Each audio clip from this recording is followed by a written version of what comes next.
Mr. President, distinguished delegates, colleagues, for 79 years now, our countries have met in this chamber in order to speak their own truth, to exchange best practices, and to support important initiatives. And we do this with the motto of making the world a better place. But is the world becoming a better place? Is it more predictable, safer? Is it more stable?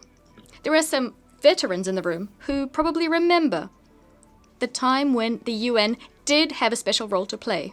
Us less seasoned participants only heard about this or read about this in textbooks. Back then, many years ago, the UN Chamber, or the UN Charter, was something unshakable, a true guarantor of compromise, forward-looking solutions. We remember the horrors of World War II. No one wants a repetition of that tragedy. That's why we created a singular instrument for collective dispute settlement and for strengthening the architecture of international cooperation. Indeed, history has shown us that the instrument we came up with is not perfect. Just like we're not perfect, but without a doubt, it's the best we have. And the best we had back then, the best we have now. Not all issues which were decided on equivocally were implemented, and blood continues to spill as a result. For instance, Palestine. What's unfolded there is a true humanitarian catastrophe, and tens of thousands of civilians continue to die. But this does not diminish the achievements of the past century. We shattered the colonial system. Many people finally got the right to develop themselves. And new hubs, economic, industrial, and financial, appeared across all continents. Entire regions came out of the shadows of hunger and epidemics. The UN's peacekeeping activities helped to prevent bloody conflicts or to put an end to them. UN Blue could be seen everywhere where development problems were being resolved. But what's happening now? Why did we have to establish a group of friends in defense of the UN Charter? Why today are we compelled to defend this document, the Charter, which should be of overriding legal importance for all of us? Why can we not use the entire UN toolkit to put the world in order? The answer is patently obvious, because a number of countries do not abide by the norms enshrined in the Charter, nor do they want to, because for them, abiding by international law is equivalent to slowly being extinguished. Of course, when they speak from this rostrum, they do recall the Charter, but not universally so, but only to serve their egotistical interests and claims, and often they claim that others are flouting the Charter. Let me remind you, the UN law is universal. It gives everyone equal rights to develop and the rights to various benefits and technologies and resources on a non-discriminatory basis. Is this approach acceptable to the West? Clearly, no. What they're interested in is maintaining their dominance and the prosperity of their elites. In order to achieve this, they're exploiting entire nations and the resources of others, holding the rest of the world back. They're employing that principle, which is as old as the world itself: divide and conquer. It's one of the roots of many of modernity's conflicts. All of the UN's principles are being put at the bottom of the pile in the interests of the vital interests of the US and their closest satellites. But if a state dares to enact their own policy to protect their people, if they try to throw off the yoke of external control over their resources, the West all of a sudden remembers all of these conventions, these paragraphs, and even the tiniest references at the bottom of them. And what's most important, anyone who disagrees with the West will be subjected to illegal sanctions and pressure. This is what's behind all of the so-called color revolutions. They resulted in suffering and upheaval for ordinary people. That's the way of the West. That's their recipe for a new world. And this recipe is generously seasoned with NATO weapons. Just think about it. Today, roughly 40 countries with a population of 2.5 billion are under illegal, unilateral, restrictive measures imposed by the US and the EU. And many people have been living under such conditions for decades.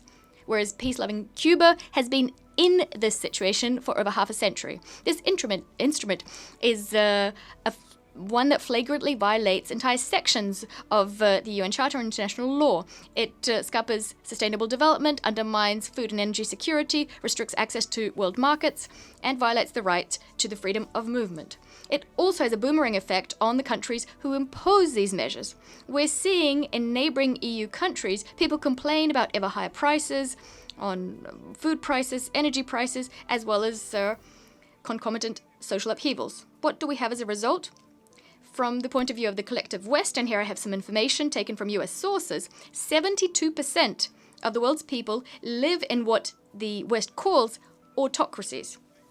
20 years ago, this figure stood at 46%, again, according to their data. So has the West managed to force humanity to live according to their templates? Clearly, no. We see a clear trend. Free countries in the global South who do not accept sanctions will see others meddle in their domestic affairs, and so-called democratization will be foisted upon them. They want to develop on the basis of their own social traditions, their vision of the world, to protect their people. And today we have a global majority within which new ideas and new projects are springing up. They're strictly peaceful. They're in the interests of the entire global community, and they do not seek to restrict anyone's interests.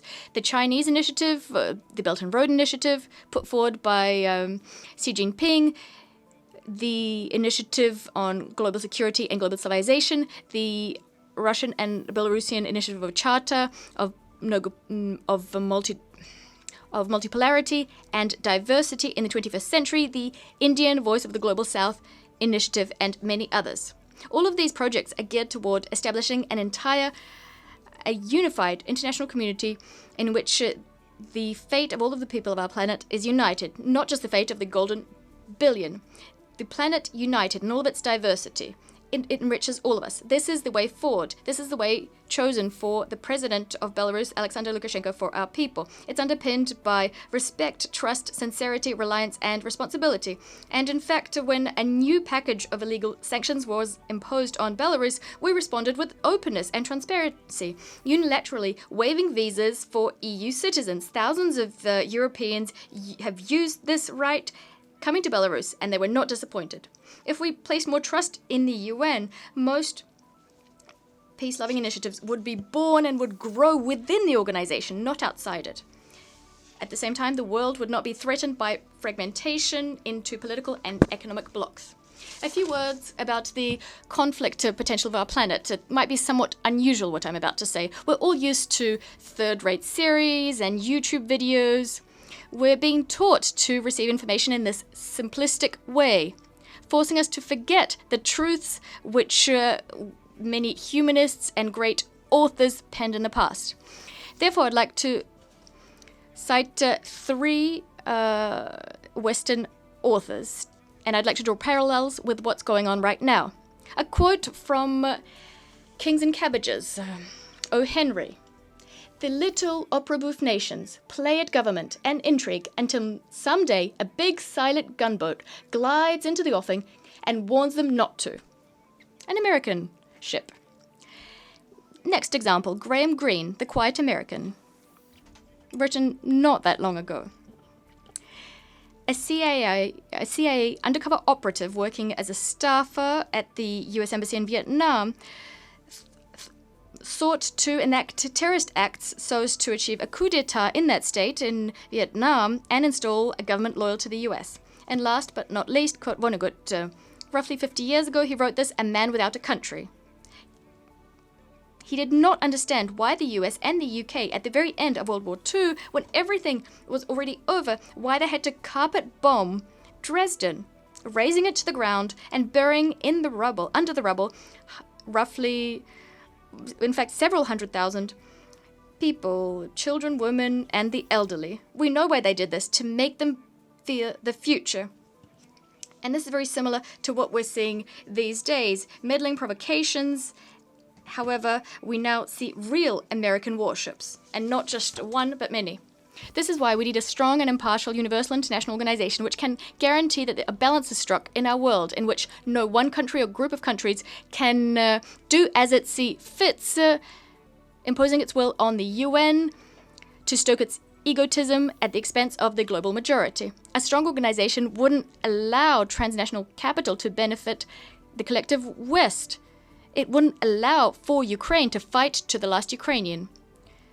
And if everyone, like Belarus today, understood what's actually happening in the conflict zone, what risks we're running, then we'd want to put an end to this bloody confrontation between these two brotherly nations. Long ago, Ukraine and Russia would be sitting around the negotiating table, not out in the battlefield. There are many timely initiatives, such as the Brazil-China peace plan, and yet without Russia's participation, they won't be successful. A new security architecture in our region is also impossible without Belarus's participation. NATO is bolstering military capabilities at our borders many times over. Tens of thousands of soldiers, thousands of units of military equipment, and we're seriously disquieted by the fact that these games might get out of control, resulting in the conflict spreading throughout the region and throughout the world, which would have catastrophic repercussions for us all. Europe has its share of nuclear weapons. Thus, escalating these tensions is a path straight to World War III. 10 years ago, in Minsk, fruitful agreements were penned so as to resolve the conflict in Ukraine. Today, we continue to propose our efforts as we understand Russians and Ukrainians best of all, and we're doing everything we can to achieve peace in long-suffering Ukraine. We're very much interested in this, more than anyone. And just for your general edification, since the start of the conflict, over 250,000 Ukrainians crossed the border into Belarus. Over the last few months, 12 to 15,000 a year have been entering Belarus. These are official figures. So we're seeing people running away from prosperous Europe. And in fact, these figures are much greater than the number of refugees who have gone to the EU across our border. Shameless efforts are being made to push migrants into Belarus. This is a dirty page in the Book of European Democracy. On our border with the EU, soldiers from certain EU countries are beating and torturing refugees from Asia, Africa, and the Middle East with impunities. Dozens have died. This has been reported by independent sources. Some are being buried without identification. In fact, the Council of Europe recently condemned such actions and criticized a new Polish law which broadens the legal scope for Polish soldiers using firearms against refugees. This is what so-called enlightened Europe is doing to welcome those fleeing the horrors which resulted from the policies of intervention of the collective West, intervention in the sovereign affairs of other countries. These actions are a flagrant violation of the 1951 Convention on the Status of Refugees. All of the facts have been recorded and will be sent to the relevant bodies for investigation, although these bodies should have started investigating them of their own accord long ago. That's why we're concerned. We're concerned by how we see the path towards strengthening the UN. First, the UN should throw off the diktat of a number of states who are doing as they see fit, feeling themselves to be exceptional. The UN is all of us. Secretariat staff should remember that when they become Secretariat staff, they should serve the interests of the organization as a whole, not of their fellow nationals. They should be objective, impartial, and independent. Second, the organization should support regional processes, because regionalism is a key reality in today's times. We constantly see regional integration bodies going from strength to strength, and this across the world. We're seeing the global majority, regional projects rising, BRICS, SCO, CIS, the Eurasian Economic Union, the African Union, ASEAN, many others. I talked about this earlier. The UN must align itself with these processes, helping them to interlock and develop. Third, last year, Western countries waged a dirty campaign to prevent Belarus being elected to serve on the Security Council. That's what we saw, that they fear our honest voice being represented on the Security Council. However, we'll continue speaking openly and directly about a whole host of global issues. We'll continue insisting that Security Council reform is enacted and that this reform is fair, because the voice of the Global South on the Security Council, it's our voice. This is why we believe what's necessary is Security Council reform by including developing countries in Asia, Africa, and Latin America. These countries are at the heart of global problems. They know better than anyone else how to resolve wars and conflicts in the developing world. Their weight in global affairs is much greater than it was 80 years ago as well. Fourth, the UN should adopt a principled stance regarding the unacceptability of unilateral measures. We should expect the organization to take serious and objective measures to assess the negative impact of sanctions on sustainable development. What's more is the UN's work to counter illicit sanctions should be systematic. A principled objective assessment of all instances of their use needs to be given. Fifth, we need to use the UN as a platform for effectively resolving growing transboundary threats. Belarus has always been in favor of a collective approach to these global problems, such as migration, pandemics, natural disasters, human trafficking, the list goes on. Outside this chamber, there is a counter, which shows how much is being spent on arms in real time. Trillions of dollars, and that's only the money that the UN knows about. We think the golden billion countries should use these trillions of dollars not to fuel yet more wars and conflicts, but to resolve vital problems. Many global problems would be resolved in a flash. The UN would get the resources to help development, which it currently lacks. It keeps saying that donors don't have the money, they're not giving the money. And at the same time, those who have self-styled themselves as hegemons will shoulder their responsibility to solve global problems. What's more is, the UN should be the voice of states, without this voice being diluted by non-government bodies. After all, member states are the ones taking decisions. They're the ones responsible for the destiny of millions of people on our planet and are responsible for implementing all of their decisions. President, today is a special this year is a special year for the Republic of Belarus. Recently, we marked the 80th anniversary of our liberation from the Nazis. This marks the start of a new chapter in our history. We stand proud that we created a people-centered state where people are at the core of our national policies. Next year, we'll mark the 80th anniversary of the United Nations. We'll do this together. How will the world approach this milestone? Will it be entangled in disagreements and conflicts? This is why the President of the Republic of Belarus, Mr. Lukashenko, put forward the initiative of a global dialogue on security, and it very much dovetails with the proposals put forward by many delegates from this rostrum today. We will continue knocking on the doors of peace and constructive action, the doors of security and development. Starting last year, we began holding an international conference on Eurasian security in Minsk, the goal being to consolidate political, economic, and other processes in Greater Eurasia for the benefit of our states and people. This year, it will be held on the 31st of October. We invite all of you to attend.